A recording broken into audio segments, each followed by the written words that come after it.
naman, Albert, mga ka-music, no? Para samahan tayong pag-usapan. Ito nga pong ating pagdiriwang ng Easter or muling pagkabuhay ni Jesucristo.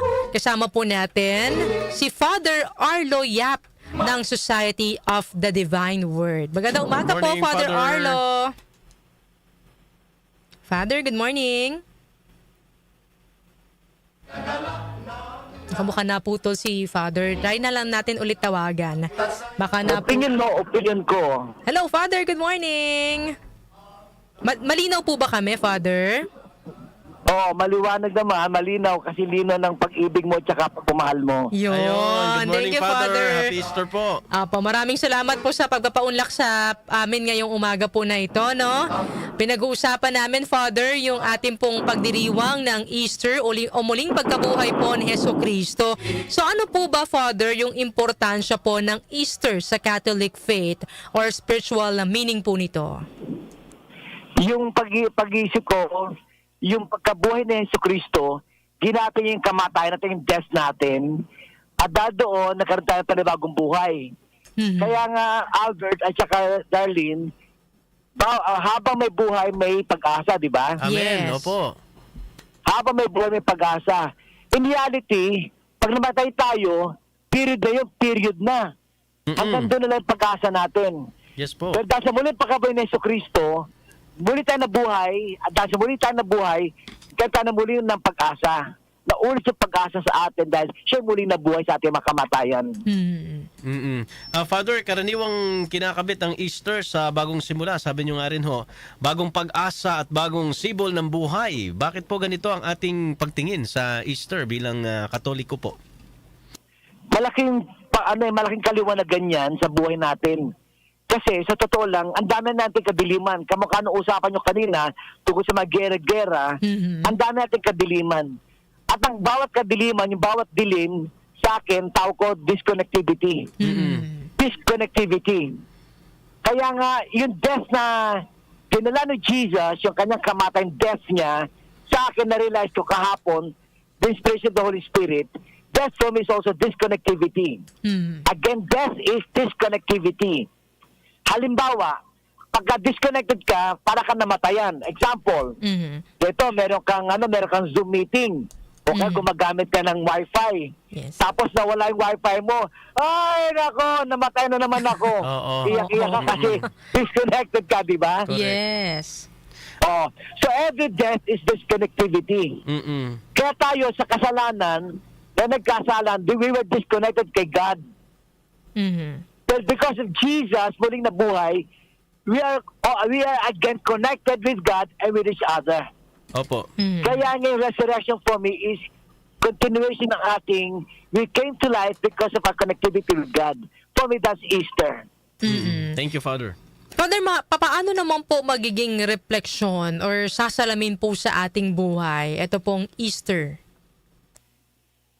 Ang malaking bagay kasi, nasa pag-iisip natin. Mhm. Marami tayong kadiliman, marami tayong kamatayan sa pag-iisip. Halimbawa, you think negative about others. Mhm. Yung mga bata, para sinasabi, binubuli sila. Mhm. Nawala na yung kanilang self-confidence kasi binubuli raw sila. And for me, that's disconnectivity. Ngayon, nagkakaroon pa ng bagong pag-iisip dahil si Jesus nakaranas na ng being bullied. Yes. Binuli Tama. siya ng mga sundalo. Pero hindi niya pinatulan.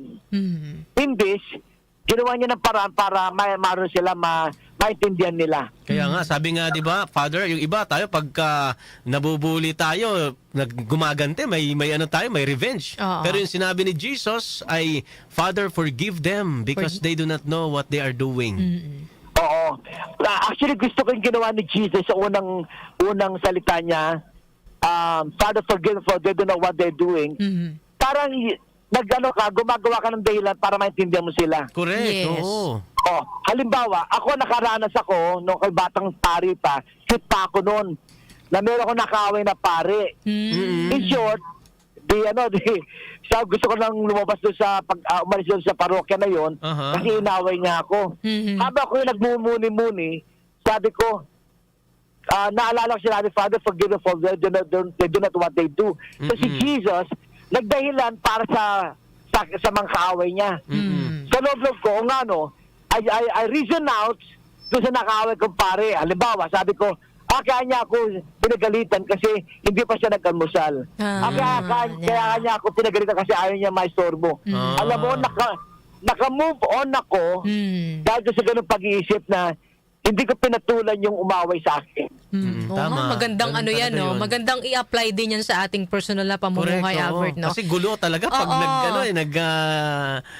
nag-react ka rin, Parang para magkaroon tayo ng kapayapaan sa isa't isa. Siguro pag minsan Na-escalate. merong nakakasamaan ka ng loob, may nakakagawa na hindi maganda sa'yo, isipin mo na lang, baka mamaya masama lang gising niya. Diba? Yun, di ba, Father, yung mga road rage, dyan nagsisimula yun eh. Pag disconnected ka, ang another word of disconnectivity is brokenness. Yes. Broken. Nagpa-broken hearted ka, alam ba, sabihin ko, Karin, broken heart ka, wag mo isipin, hindi kayo niisip nun. Reconnect agad with the Lord, no? Totoo lang. In other words, kaya nga yung kapayapaan sa Tagalog at sa English ay peace. Peace, yes. Aha. Ang peace, P-E-A-C-E. Opo. Kapayapaan.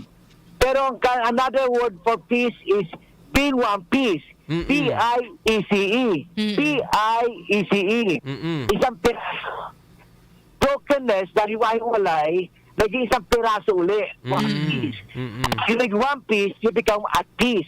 Kaya Yes. pa na. Tama. Amen to that, Father. Follow-up question ko lang, Father, kasi nabanggit mo kanina, in example mo yung kapag sa Wi-Fi, di ba, nadi-disconnect tayo, talagang parang umiinit yung ulo natin. Pero kung halimbawa naman, tayo po ay na-disconnect dahil po sa ating mga kasalanan, papaano po tayo muling Mag-reconnect. mako-connect or reconnect po no, sa relasyon natin sa Panginoon? Kaya nga iba, nagbabalik loob sa Diyos sa pamagitan ng confession. Iba, nagbabalik loob sa Diyos. Halimbawa, kamukha nung yung pinag-discuss nyo nung, Lord, sana gumaling ang anak ko. Tapos gagawa siya ng panata. Yung panata niya, yun ang kanyang connectivity with God again, with Jesus. Opo. Gagawa siya ng panata to connect again.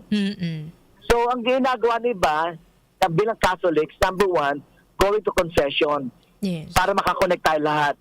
Kaya nga every Mass, Albert tsaka Darlene, every Mass, bago tayo tumuloy sa simula ng misa, may sinasabi, I confess to Almighty God to my brothers and sisters. Para makakonect tayo ulit sa Diyos, sa ginawa nating kasalanan, maging isa tayo ulit. Father, alam mo, marami iba kasi, actually, yung iba hindi nag-confess ngayong Holy Week. Iba, inaabot ng ilang taon bago makapag-kumpisal ulit. Paano ho natin mako-convince at ano ang masasabi natin doon sa mga ibang nagsasabi na, pwede ko namang idiretso kay Jesus. Di ba yung I confess to Almighty God, bakit dadaan pa ako sa pare? Oo, tama yun. In fact, pagka nagpapakumpisal ako, ginawa lang natin last week, may mga nagkumpisal 3 years ago, 5 years ago, iba nga first time pa lang. Grabe, no? Pero, Talaga, may ganun? oo. Gumagamit siya ang Diyos ng na number one, persons to inspire you para bumalik loob sa Diyos. Tama, Halimbawa, instrument. naimbita ka, Albert, naimbita ka sa isang seminar like Marriage Encounter Seminar o naimbita ka halimbawa sa prayer meeting. Gumamit ang Diyos ng mga tao para imbitahin ka at ma-realize mo dapat bumalik ka sa Diyos. Tama, diba? tama. Pangalawa, gumagamit si Lord ng events. Halimbawa, yung event like merong announcement na merong ganito. Naalala mo yun. At pangatlo, gumagamit si Lord ng perfect timing para ma-realize mo kailan bumalik ka sa Diyos. Tama. Kaya in His time, in His time, He makes all things beautiful. In His time. Yes. Kasi iba rin pag napapayuhan ka ng pari, Darlene, pagka may confession, parang gumagaan talaga. Bumibiga, yung baggage Yung yun biga. Yung mga hindi natin kino-confess, baggage yun eh. Pagka na-confess mo, parang sinurrender mo ang lahat. Correct. Gusto ko yung word mo, Albert, na bumibigat. Kasi pagka nagkumpisal, halimbawa, sabi ng Father, thank you Opo. I was enlightened. Yes, enlightened. oo, correct. Diba? Oo. Albert, Darlene, ano sa Tagalog ang light? Liwanag. Ano pa? Pangalawa, meron pa. Ilaw. Hindi, sirit na. Siret. Magaan. Magaan. light. Okay. Lighter, parang lighter. Apo, magaan. Diba? Yes. In other Mas words, magaan. nagliwanag yung isip mo, gumaan ang ang puso mo. Opo. Kaya nga yung sabi mo kanina, Albert, na nawala yung bigat ng puso mo kasi na you were enlightened. Mhm. Nagliwanag at gumaan. Mm-mm. Father, may mga pagkakataon po no na nabanggit natin yung mga bigat na mga burden sa ating buhay, mga pagsubok, mga problema na dumadating po sa ating buhay. Kaya minsan may mga taong napapatanong, bakit po, kumbaga, bakit mo 'to nararanasan? Bakit kaya, Father, hinahayaan ng Panginoon na maranasan natin yung mga pagsubok na dumadaan sa ating buhay? Mhm. Sa Biblia, ang sulat ni yung San Pablo sa Hebreo, sinabi doon talaga kasama din yon sa pagiging malakas natin sa buhay kapag nagdadaan tayo sa mga trials. Mm-mm. Halimbawa, ikaw dumaan ka darling sa mga disiplina ng tatay at nanay mo para maging survivor ka. Yes. Kasama din sa intensyon ng Diyos yun para matuto tayo sa hirap at ginhawa, matuto tayo. Mm-mm. Kaya nakalagay sa Hebreo, sa sulat ni San Pablo, na dahil mahal ka ng Diyos, tuturuan ka niya para mabuhay na malakas. Kasama yun sa mga trials. Pangalawa, yung mga tao nag-question kay Lord, bakit ka dumami ito? Lord, bakit mo kayo pinahirapan? Sa totoo lang, dahil tsaka Albert, those questioning God, most likely, hindi naman lahat, those questioning God are those people hindi ganong close kay God. Correct. Kasi, halimbawa, close ako si Albert, best friend tayo. Opo. Kahit pinagalitan kita, maintindihan mo ako. Correct. Kasi ako Totoo. pare, pinagalit. Kasi kilala mo ko di ba? Alam mong Because out of concern. Bakit ginawa sa akin ni Father Arlo to? Tama, Dahil no? Magtatanong ka lang sa akin yan kapag hindi mo ako kakilala maigi. Oo. Pero correct. Father, 'di ba may mga tao na kung sino pa yung mga malalapit talaga sa simbahan, gumagawa ng mga religious activity, minsan sila pa yung binabato ng mga matitinding pagsubok. Kaya may mga pagkakataon na parang Correct yan. sila din napapakwisyon na parang mabuti naman akong tao, tumutulong ako sa simbahan, malapit ako sa Diyos, pero bakit sa akin pa binigay yung mga ganitong pagsubok? Ano naman po ang explanation doon, Father? Oo. Alam mo yung pang-apat na huling salita ni Jesus, yung God, why have you forsaken me? Di ba? Parang ganun din na feeling na iba, no? My God, why have you forsaken me? Yung pang-apat Eloy na lama sa huling baktan eh, salita. di ba? Yeah, alam mo pala, Albert, ha? Para ka rin pare, ha? Actually, Father, Oo. ako yung nagdi-discern. Ang salmo na yon sa Psalm 22, yun ang simula ng salmo na yon. Pero ang dulo niya, kiniklaim niya yung kanyang victory. Yung kanyang tagumpay sa pinaghirapan niya.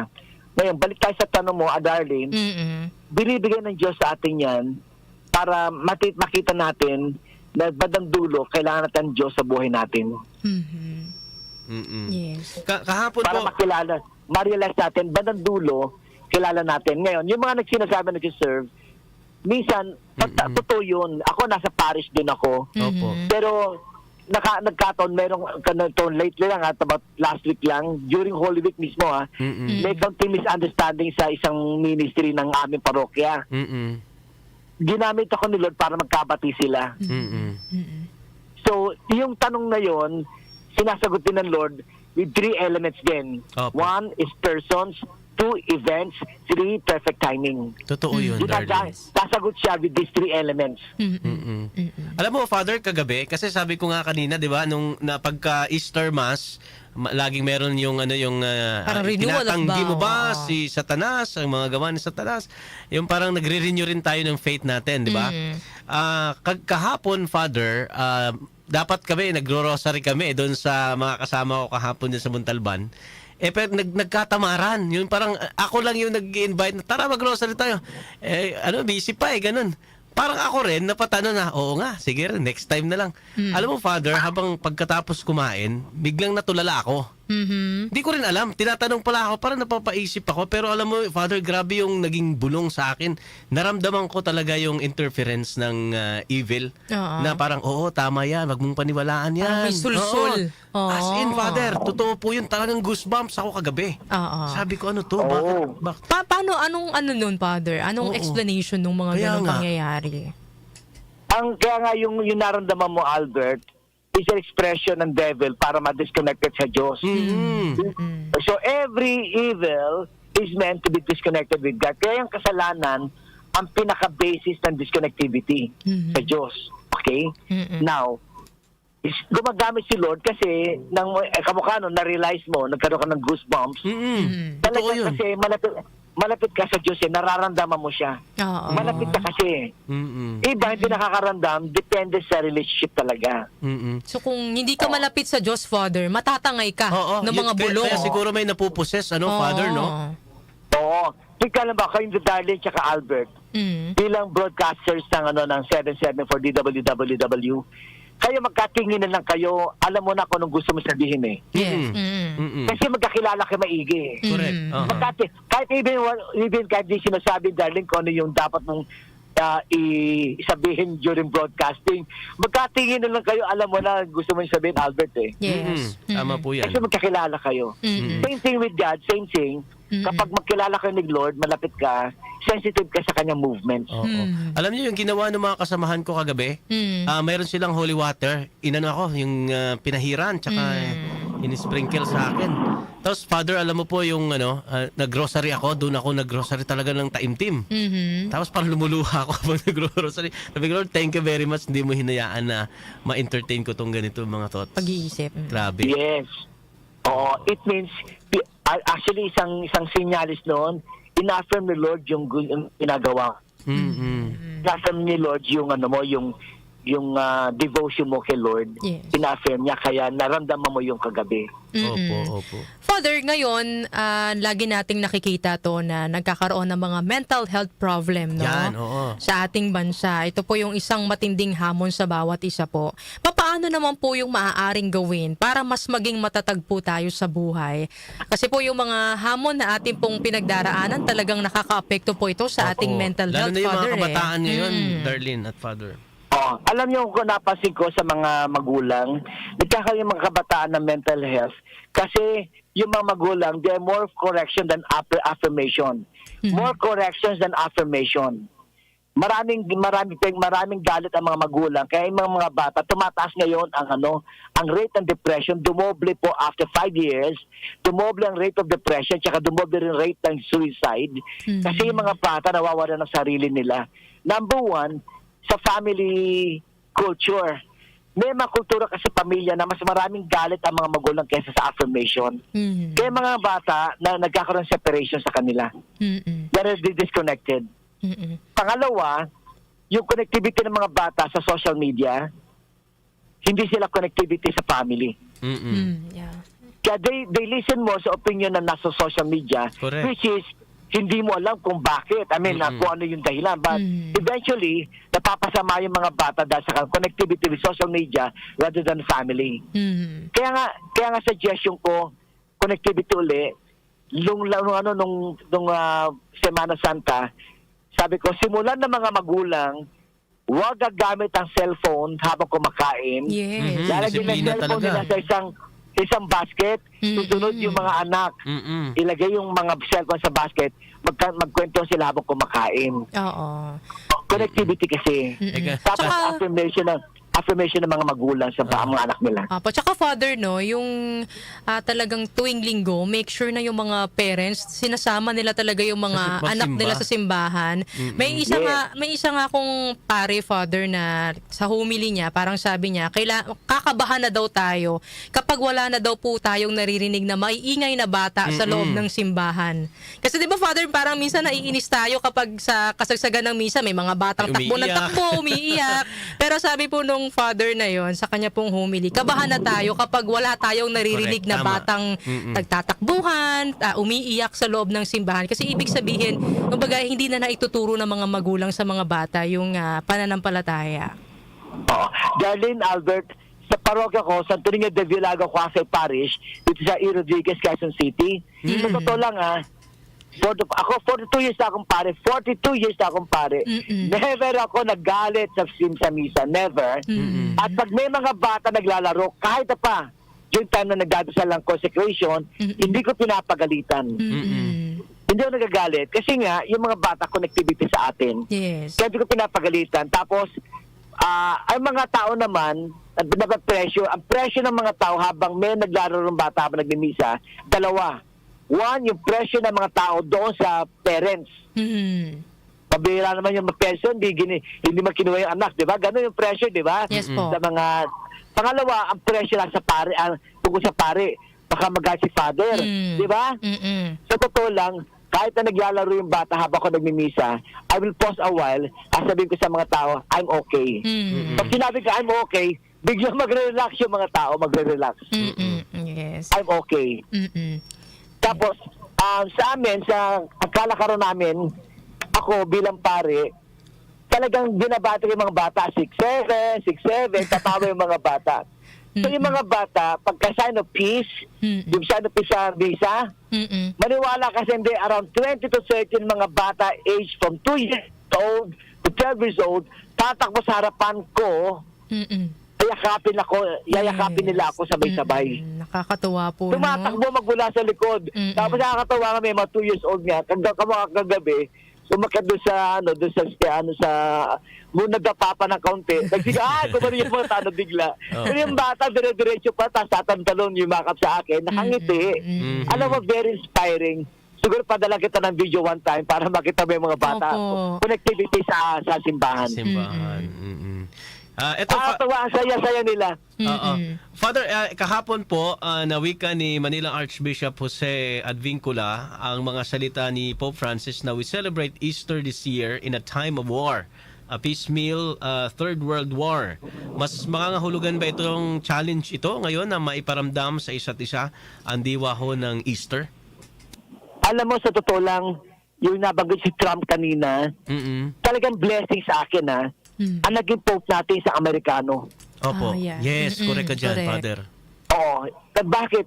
Kayo pala, kung may tayong Pope sa Vatican ng isang Amerikanong Santo Papa, tapos may presidente doon sa na gano'n, ang kalakaran niya, I think malaking influence si Pope para alam mo, yung gera sa nangyayari ngayon, malaking bagay yung kanyang salita. Opo. Kasi involved ang Amerika sa digmang ito eh. Correct, oo. Talagang nakaplano talaga, no? Na maging Pope din natin isang American. Sa dinami-dami bakit si Pope Leo XIV ang nahalal ng Amerikano? Everything happens for a reason. Overwhelming minsan yung plans talaga ni Lord at saka yung mga nangyayari. Kaya nga tiwala sabi lang. ko perfect timing eh. Kasi gumagamit si Lord, persons, events, at saka perfect timing. Nako, gusto ko yan, Father. Talagang nakatake note yung sinabi mo sa akin. Instruments yan eh. Persons, events, and Saka perfect timing. Yes. Father, dahil kakabit po ng Easter celebration, yung pag-asa, ano po sa tingin ninyo yung dapat hilingin ng mga Pilipino para sa bansa at sa kanilang sarili, kasama po yung relasyon po nila sa Panginoon? Spell ASA. ASA. Opo. So, baliktaran ASA din. Yes. At pag mayroong pag-asa, ang simula niya may awa. Baliktaran AWA. Sabihin, ang pag-asa simula sa awa ng Diyos. At yung awa ng Diyos, mararamdaman mo sa mga biyayang binibigay sa atin. Makikita may awa ng Diyos pagka may mga answer prayers ka. Ito yung sinasabi ka affirmation. Kanina I mentioned about yung parents, mas maraming correction kaysa affirmation. Si Lord, meron siya mga correction, pero kamukha ng trials, pero yung affirmation niya by answering our prayers, kahit pa may iba hindi hiningi. Pero binibigay. Sa'yo. Oo, in-affirm ni Lord yung ginagawa mo. Kamukha nangyari sa Albert. Opo. In-affirm ni Lord yung goosebumps mo. Affirm niya. Yes. At Diyos na nagsalita sa'yo sa event na yun. Correct yan dyan, Father. Totoo po yun. Kaya mararamdaman mo na kung ganun pala, may pag-asa pa rin ang buhay habang may hininga. Father, kapag Easter, nararanasan to ng mga bata. Karaniwang itlog, yung mga Easter egg hunt, Egg hunting. meron ding kuneho, yung commercialized representation po ng Easter. Para po naman sa opinion po ninyo, Father, no? Okay lang po ba yung mga pagsasagawa ng ganitong mga bagay tuwing Easter? Sa akin, personally, okay sa akin kasi better than nothing. At Correct. yung mga bata, kasi kapistahan niya na fiesta, di ba? Every fiesta talagang, wow! Festive, Maraming yes. mga palaro, may mga ganyan, di ba? Ito, fiesta natin ito, ng ating panampalataya, Kaya nga, it's about time also na perfect timing din na magpalaro sa mga bata para ma-enjoy nila yung kanilang pagsisimba. Yes, so para Kaya mas kagabi, mapalapit. meron kami palaro, egg hunting din, Mhm. na nakakatuwa yung mga bata. Ikot sila na ikot. Kahit as young as 3 years old, talaga naghahanap ng egg sa mga places namin. Nakakatuwa. Opo. Better than nothing. Oo. Opo. Tsaka para At ano saka din at the yan, same time, yeah. Father, no? Para way din para makonect yung mga Yes, bata, no? oo. Kadal na pag-uusapan natin yung connection. 'Di ba? Para Oo. mahikayat sila na makibahagi din sa mga Holy Week activities. Ito, Darlene, tanong ko na rin kay Father kasi nag-trending ito kamakailan, Father, na yung mga kawal doon sa Bulacan Sa ata ito prosesyon. nangyari. Oo. Yung karo ay mga parang Dinamitan. Korean-inspired. Oo, nakasuotan. Kawal. Ano po masasabi niyo dyan, Father? Sa akin, it's a good expression na umayos ang ating military, umayos ang ating pulis. Hindi, Hindi, may trending po, Father. Father, yung sa yung ito ba, may Yung sa isang karo. prosesyon kasi, kumbaga Aha. yung isang karosa, Aha. doon po sa prosesyon sa Bulacan, di ba yung may mga figura ng mga sundalo, Yung mga figura kawal ni ng Jesus. panahon ng mga Griego ba tawag Yung mga doon? kawal, Father, parang imbis na damit ng mga parang Romans na mga gwardiya, dinamitan siya ng Korean-inspired na kasuotan. Pag ba yung mga ganong imahe, Father, dinadamitan ng mga, halimbawa, kakaibang kasuotan or nilalagyan ng gimmick yung mga prosesyon na yan, yung mga karosa, ano pong, dyan, masasabi po dyan ng simbahan? Pagdalawa, related ka sa mga ito, yung again, relationship agad. Yung connectivity ka sa mga kabataan. Yun, tama. Appealing sa kanila yun. Yes, Yeah. exactly. Mm. Tinan mo, Pero pag napansin. ang nakita naman, mga conservative, para sila, bakit ginagawa nila ito? Mm-mm. Oo. Depende kung sinong nakatingin, depende kung sinong nakatingin doon sa kanila, sa ano nila. Sa Pero sa opinion akin, nila. kung ako, if I'll be with the young people, with the youth, Aha. alam ko na-excite sila, wow, cute naman nila. Mm-mm. Okay? Para to attract them also. Yes. Besides, sa totoo lang, sa statistics, ang mga Katoliko, 50 years old and above are the ones born every week. Mm-mm. At yung mga kabataan, hindi na halos every week nagpupunta. Kaya nga ako ang concern ko is to attract yung mga kabataan magsimba weekly. Mm-mm. Yes. Kasi kasama sa statistics sa PSA na mas matatanda yung mga sumisimba weekly. Opo. Yan. Sige, Father, Father. nabanggit nyo kanina na yung sa pag-asa, yung asa, mayroon din kaakibat na awa. Kaya po pala daw, Father, yung feast day ng Divine Mercy ay makaraan daw po ang Easter Sunday kasi nga awa plus asa. Tama ba yun, Father, Yes. yung explanation? Tama yun. Perfectly tama. Kasi malaking bagay na yung mindset ng mga tao, pag may asa, may awa ang Diyos, may pag-asa.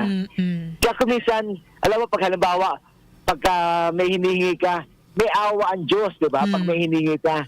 Pag siya may awa ang Diyos, alam mo na may pag-asa ka na masagot yung hinihingi mo. Kasi may awa ang Diyos. Ito pa nakakatuwa. Pag sabi ko, uy, Darlene, narinig ko na ang anak mo nakapasa. Ang sagot mo naman, sa awa ng Diyos. Yes, correct. May Pag awa nasagot ang yung Diyos. hiningi mo, sa May awa ng Diyos. Pag hinihingi mo pa, may awa ang Diyos. awa ang Tama. Diyos. Tama po yun, Tama Father. po, Father. Anyway, opo. Maraming salamat, Father, Opo, Father. sa pagpapaunlak. Opo, ikamusta mo rin kami kay Father Nanding Santos. Amin pong listener din. kabarkada ko yun, si Father Nanding. Actually, nagpa-advise Oo. din ako doon, Father. Ako Ayan. po, to be honest, ako nagdi-discern ho kasi ngayon. So, hinihiling namin ngayon, Father, bago ka namin pakawalan, isang panalangin para ho sa mga kanyusik natin at para sa buong mundo, Father. Sumayin yung Panginoon. Lord, una-una maraming salamat sa iyong anak na si Jesus na muling nabuhay. Dahil sa kanyang muling pagkabuhay, nagkaroon kami ng connectivity with you again, Lord God. Ginapin niyang kamatayan para aming disconnectivity ay may pawi. At dahil kami connected sa iyo ngayon through Jesus Christ who rose from the dead, nagkaroon kami ng kapayapaan at pagkakaisa, being one piece at being at peace with each other. Lord, sana hiling namin na ito mga tagapakinig ng opinion mo, opinion ko, at patuloy mo sa baybayan. Basta mo sila, Lord God, especially sa mga kahilingan nila. Ipakita mo, Lord, na ina-appreciate mo yung kanilang pananampalataya. answer the prayers, Lord God. At Jesus, hiniling po namin na habang kayo'y aming nasa harapan, hindi kami mawala ng pag-asa sa buhay sapagkat kami ay inaalalayan mo palagi sa aming kahirapan. Lord God, sana basbasa mo si Darlene at si Albert sa kanilang panampalataya. Basbasa mo kalang families, especially mga anak nila, na sana magabayan din ng mga tao patungo sa iyo, Panginoon, para maparapit sila ang mga pamilya nila, Darlene at ni Albert. All this we ask in Jesus' name, our Lord, who rose from the dead. Hallelujah, hallelujah, in the name of the Father, and of the Son, and of the Holy Spirit. Amen. Amen. Thank you so much, Father. Talagang nakakatawa. Salamat, Albert. Salamat, Darlene. Sana hindi ito ang huling time na pwede ka namin makapanayam, Father, ha? Kasi may mga ano kami rito, may spiritual segments na kailangan ho namin ng inyong Darlene, ano gabay. ano ba kapampangan ng ano ba ibig sabihin sa kapampangan ng ulanyo? Ano po? Hindi ko po alam. Sa English, sa English ang ibig sabihin sa English, guess what? Oh. Kasi hulaan nyo. Ang galing mo. Father, para kasi Father, Father Jerry Ormos, ha? Hulaan nyo, guess what? Di ba? Opo, guess what? Father, naniwala na ako. Ikaw Opo, talaga. salamat po, Thank you, Father Father, Arlo. sa pagbibigay po sa amin ng oras. Si Jackie got my number. Si Yes Jackie. po. Opo, sana makapasyal din ako diyan sana makapasyal din ako diyan sa simbahan mo, Father. One time makasimba rin ako diyan. 6 Thank o'clock. you. Every 6 Sunday, 6 p.m. 6 p.m. Every Sunday, Opo, 6 sige p.m. po. Thank you po. Thank Sama mo yung you. family para ka-meet ko. Ha? God Opo, bless. opo. Thank you, Father Thank you, Arlo thank you, Yap, Albert. SVD God bless. God bless. ng Society of the Divine Word. Ayan. O, diba, marami tayong natutunan Correct. kay Father Arlo sa ating panayam sa kanya.